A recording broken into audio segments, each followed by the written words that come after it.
version on the Xbox 360 from Microsoft.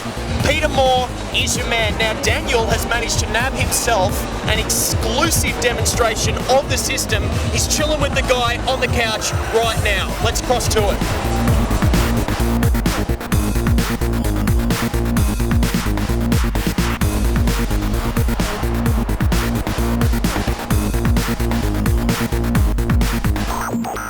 I'm down here at the Tokyo Game Show. I'm here with a fairly important guy at the moment, my good friend Peter Moore. He's the Vice President of Worldwide Marketing and Game Development for the Xbox 360. Peter, what do you got for us today? Well, what we're showing today, Daniel, obviously behind me there's a ton of games being played, but today I'm going to show you on this beautiful television we have here, not only how you can play games, but perhaps equally importantly, how you bring your digital entertainment to life in the living room, how you use your Xbox 360 as a digital entertainment amplifier for all the stuff we now own, our portable music players, our digital cameras, our PC which you can connect here. So I'll give you a quick run through and show you how cool it is. So you can see here we're in what we call the blades. This is the music blade. We're actually looking for a device that's connected. You can see there it says portable device. Everything I'm doing is simply on the D-pad here. My portable device, it'll go there. I push it across. I hit the A button. Looking for what music we got. Go straight into a song. We're in Japan, so it will be "I Will Be There For You." But perhaps equally as cool is the ability to have a visualize. So imagine you're at home, Saturday night, got a few of your mates around, and you've got a party going on. Instead of just looking at the blade, we go full screen. We have the visualizer. I can control the visualizer. I can have a lot of fun with it with the stick here. As you can see, I'm moving up and down. And then just using the shoulder buttons here on this very cool wireless controller. It is very cool, isn't it? Very cool. And your wives and girlfriends will be very happy. There's no cables anymore to trip over. I can change all the different visualizers. I can move them. It's really trippy. It's very cool. And obviously I can just let this run. And as long as my portable music player is attached, I've got my whole playlist. And of course it's all multi-channel sound. So it's very, very cool. So if I go back to the blade, so this is specific to music. I go back to the media blade itself, and you can see that I can also have photographs. So I'm not sure what we've got on here. So we're going to look at, we're about to find out, Daniel. It says it's a portable device, and it's found some slides. Not that many pictures then. No pictures found. We'll go see what else we got here. That may actually... Oh God, what's it coming? Yeah. Let's see what's in here. Not a lot of pictures today. Let's try something else. Really? So anyway, what happens is you take your photographs, and usually you and I will keep them on our PCs and our laptops. And that's not a great place to show them, but what you can do here is you can connect a digital camera, and you get a slideshow going, of course, with the music backwards. So we'll go back. You can see down here, we get this video that can be stored on the hard drive itself. The Xbox 360 comes with a 20 gigabyte hard drive. Video will be stored. I didn't even look here, probably no video found. And then perhaps, I think for the coolest for me, is your Media Center Edition PC. One of the things, I have a personal video recorder at home, but I can only play it on the TV that I've got it linked to. Yeah, right. And if I don't watch it in a different room, what the Xbox 360 will do is we'll network it and send it to whichever TV I want. It's got a Media Center Edition extender in there. So in a lot of ways you're seeing the 360 as the hub that joins everything else in your home? Interestingly, I would actually say the Media Center Edition PC is more like the hub. The data will come in, say I'm downloading music, I'm downloading photographs, I'm bringing video in, and I want to be able to manipulate them, edit them, and store them on my PC. But I want to enjoy them on a gorgeous television like this with my music system. I don't want to do it on my PC in my study or my bedroom, and that's the key. If we go back and look at some of the blades, this is very cool. This tracks everything I do with my 360. I'll have my gamer tile, what games I played, how good I am, what my achievements are, and other gamers will be able to see that. So I might look at you and say, he's too good for me, or I think I can kick his ass. I think it'd be more the latter, Peter, but we'll find out. And so you can see my achievements, what games I played already. So somebody can look at this.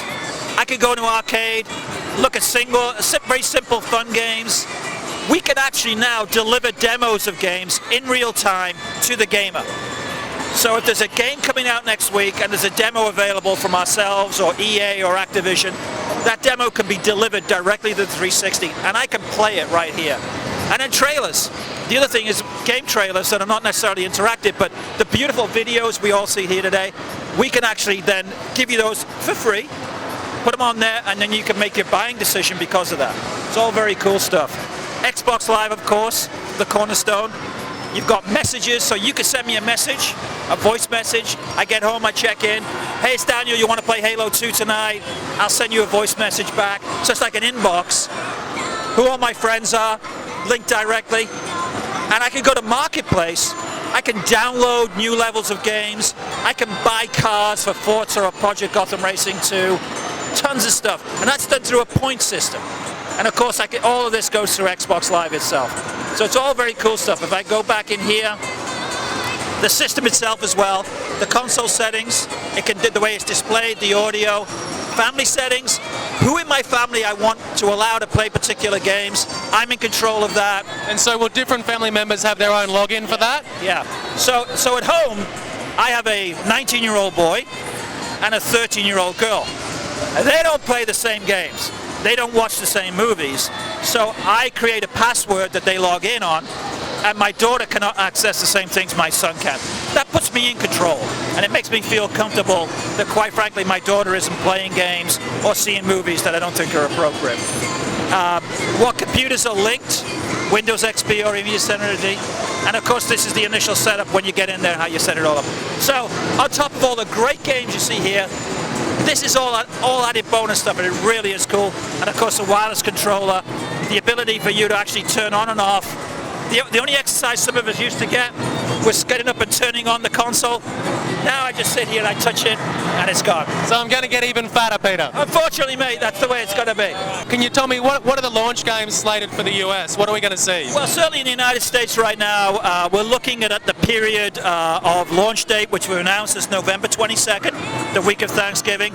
I think some of the games that you'll see, whether it's day and date, but certainly in the weeks or two to follow, that I'm excited about, Perfect Dark Zero, Project Gotham Racing 3, Cameo, all developed in the UK, by the way, by Perfect Dark Zero and Cameo from the boys at Rare. Project Gotham Racing 3 from the boys at Bizarre Creations in my hometown of Liverpool. And then from our great partners at EA, games like Need for Speed. Of course, the Bedrock franchises, FIFA and Madden will all be there. We're excited about Ghost Recon from Ghost Recon 3, of course, from Ubisoft. King Kong the movie comes out at the same time. If I think of Activision, Call of Duty 2 is spectacular. I think of what certainly we're doing here in Japan. While you won't see any Japanese games, huge excitement here about 99 Nights. And then of course in the future here we've talked about Lost Odyssey and Blue Dragon from Sakaguchi-san.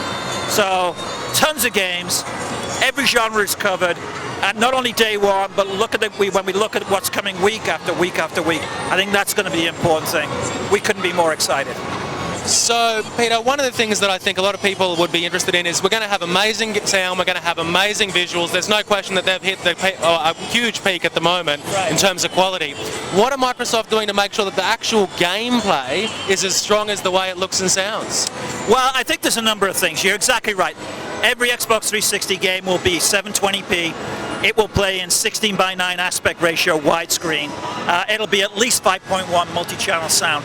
But that high definition experience is all for naught if the gameplay experience isn't there.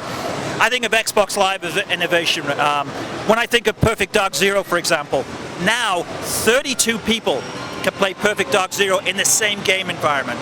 So now you've got a first-person shooter that's completely online. It doesn't matter where you are. You could be in London, you could be in Sydney, you could be in Bangkok. You and I can get in there with all of our friends and we can have a single-player experience, if you will, together. So that innovation. The guys at Bizarre Creations are developing an incredible spectator mode aspect called Gotham TV.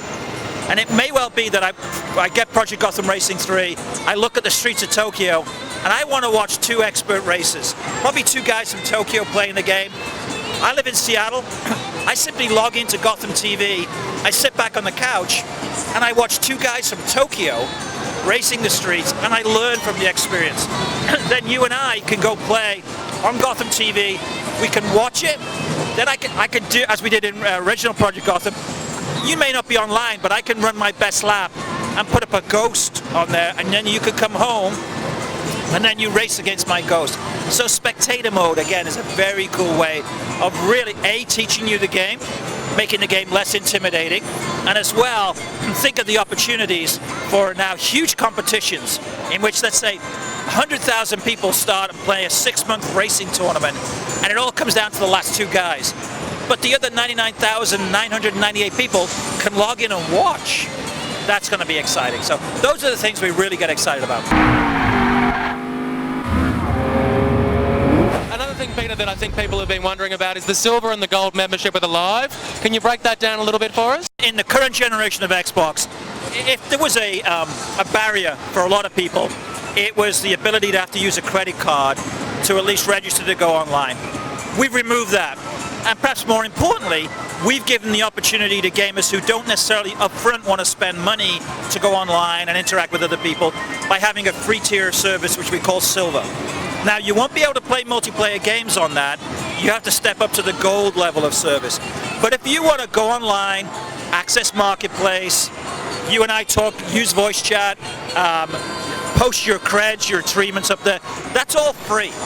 Our belief is that once we knock down the intimidation factor a little bit that is online gaming, by letting people step into the live service for free in the silver tier, we really believe that they'll want to go and learn more and then step up into the gold service. So you have the silver tier, which is free. You want to go and play multiplayer games online, you move up to the gold service. I guess on similar lines, for me, being a bit of a games junkie, I look at the premium edition and I go, obviously that's what I need. What's the angle, what are you thinking people will get into the well, I don't know what you call it, the non-premium edition, standard edition? We call it the core system. Right. Yeah, so you've got 2 systems. You've got the core system, which for a lot of people, price is an issue. And we felt it was very important that we came into the market around the world at €299, £209, $299 with a system that immediately allows you to play games. You can connect to Xbox Live Silver. And you then may decide, of course, that you want to step up. You can buy an extra hard drive that goes on there. And straight away, you're playing games for what I think is an incredible price point. And it's really our goal in the next generation to grow the install base. And one thing you don't want is price to be a barrier. And by having that choice, now, you're like me, we'll buy the premium system, which is going to be $399, €399, £279. And here in Japan, it'll be 37,900 yen. These prices for what you get, 20 gigabyte hard drive, wireless controller, headset, you've got a DVD, a Media Center Edition DVD remote control, HD DVD pack, so you can immediately be looking at HD if you're lucky enough to be able to get HD in your area. So you add all that together for $399, it's a heck of a deal. So Peter, the live angle is obviously a huge thing for you guys. What's going to push Xbox Live into the kind of bigger realms, more people? What's going to make a difference with the 360? Well, certainly we're very proud of the fact that we already have over 2 million paying subscribers. But quite frankly, when I think of what is the magnitude of the game-playing audience that simply wants to go and play games, it may be a few more million people, but I think we're going to top out there of the amount of people that simply want to play, let's call them hardcore games. Our goal is to be able to make the live experience not only a great game-playing experience, but truly an entertainment experience. And the ability to bring millions upon millions of people together to play games, to share photographs, to talk to each other. Next year we'll have a camera, to be able to see each other, to go to Xbox Live Arcade, download Arcade. I think we've got to make it more approachable. Remove the barrier of credit cards, done. Make it free at first, done. And I think our goal in the next generation is not only to bring more people into live, but actually to get 1 out of every 2 boxes connected. So when you buy your Xbox 360, it's my goal to make it all you need to do is bend over and plug it into your Ethernet connection in the wall, and you're good to go and you're connected. And it's a very simple UI and interface. My goal, I think everybody that has a broadband connection in their home should connect it and have fun. No obligation financially. Thanks very much for your time, Peter, and thank you also for the offer of a free Xbox 360 on camera. We've got a permanent record. I'll expect it to arrive the day after launch. And thanks. $399, it's all yours. Thanks, Peter. Thanks very much, mate. Right.